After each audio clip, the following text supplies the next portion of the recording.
Okay, so the first item that they have that I pulled out was chicken breast. And of course, we all know about chicken breast and its application. What's going to be interesting is how they're going to handle chicken. Because you know, chicken can either be really dry if it's overcooked. If they try baking it in the oven and they don't sear the outside first, it could be dry as well. So it's going to be real interesting to see how well they do the chicken. Mango, I did see a couple people go, oh, mango, they've never worked with mango. Just kind of give you an idea that mango is really a tropical and subtropical fruit. And it's really used a lot for its bright colors, for its explosive taste, for the flavor of it, the fragrance, the color. It's nice as a juice, nice as a sauce, and nice as salsa. So it's going to be really interesting to see what they do with that. I already told you all about cilantro. But cilantro has that really strong odor. And cilantro is used in Mexican, Caribbean, and Asian cooking. I mean, you could go one night to a Mexican restaurant and have salsa that's made with cilantro, and the next day you can go have Thai food and have pad Thai and have cilantro put on that. So just a great item, great item. Something that's really grown on me over the years. Wonderful. Now jicama. Okay, now I told you all about jicama. Jicama is like a potato. It's a tuber, it's grown in the ground, and it's got a wide variety of applications. Based on what we've given them jalapenos, we've given them bell peppers, we've given them the ingredients to make slaw. I'm kind of curious to see if anybody actually comes up with a slaw for it. The other thing is that, like I said, it's great as a dipper too. I've actually had it where people have made it as a veggie nibble. Jicama's grown in the ground. Its leaves, I was just telling the judges, its leaves are actually used to make a mild poison that's used to neutralize or paralyze fish so that the fish can be caught. The poison from the leaves is not poisonous to humans, so they use it in South America and Asia to help catch wild fish. And the other thing is it's also used to catch tropical fish. So sometimes the tropical fish that you get you put into your fish tank are actually caught with the same method. They're squirted with it when they're in the water and they go into a short-term paralysis and they catch the fish. But the jicama, safe item, great item, and y'all got to see the looks on their faces, so I'm real curious to see where they go with that, and I'm sure our judges are too. So, here we go. I'd like to see them take the chutney there, the bell peppers, and make a nice little chutney. You have all different flavors. Mango, sweetness, onions. Yeah, it might get an interesting profile too if they'll take it and fix like a chicken salad, like dice it with that and then have the different ingredients in there. That could be a different aspect of that as well. So I was thinking the same thing as how they could make chicken interesting. I think I like my chicken cut up for me. Right. So maybe even cubing the chicken with the chutney beside it, and so we're interested to see what they do. yeah, they're really good and how the different flavor profiles will just really enhance some of the other foods with that to just give that explosive feel and taste. And that's going to be great to see what they come up with. I think I found my calling. Testing to do bigger. Not that I didn't know that before now. But that's the most exciting thing that John told me once he asked me to help judge. Yeah. He told me I need to taste all the plates. There we go. He had me right there, so it'll be very interesting. That will be good. Lemon zest results. Greater?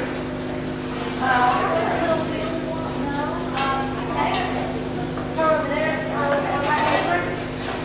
Is there anything you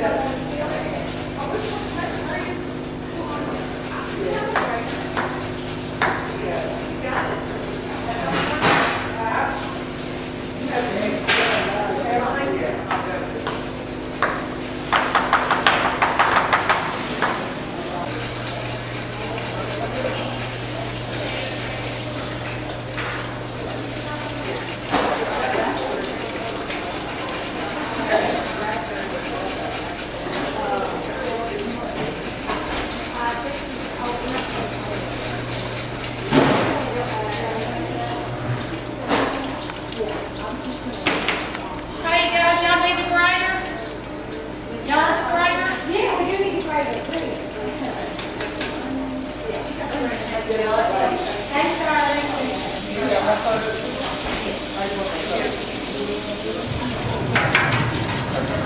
I mean,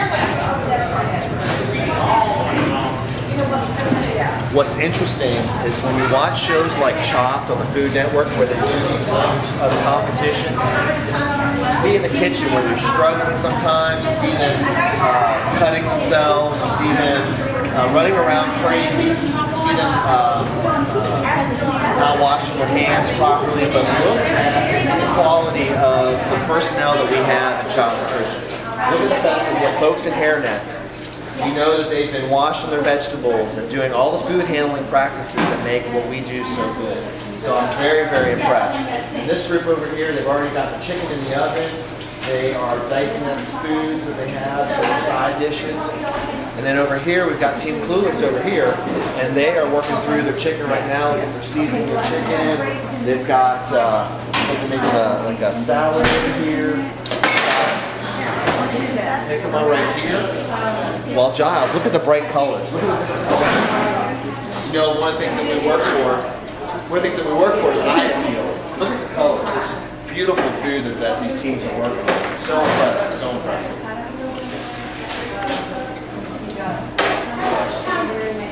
Okay, right now y'all got, you're 15 minutes into it, so you got 45 minutes. I didn't have it. Okay, so tell me about what you got together. We've got roasted chicken with roasted bacon, red potatoes. We're making a salsa. We're making a vegetable medley that we're going to steam. And we're working on some fruit. Wonderful. So what are your thoughts? Is this challenging for you? This is challenging. All right. It's exciting. It's exciting? It's very exciting. Well, I love the fact that you guys are incorporating, you've got avocado now going into this dish. You've got mango and the jicama, and now got chopped cilantro. Beautiful. Lime juice in it. Lime juice. Very nice, very nice. All right, well, thank you. Okay, so Team Clueless over here. You've got, looks like you're making some type of fruit dish over here. What is this you're working on now? It's gonna be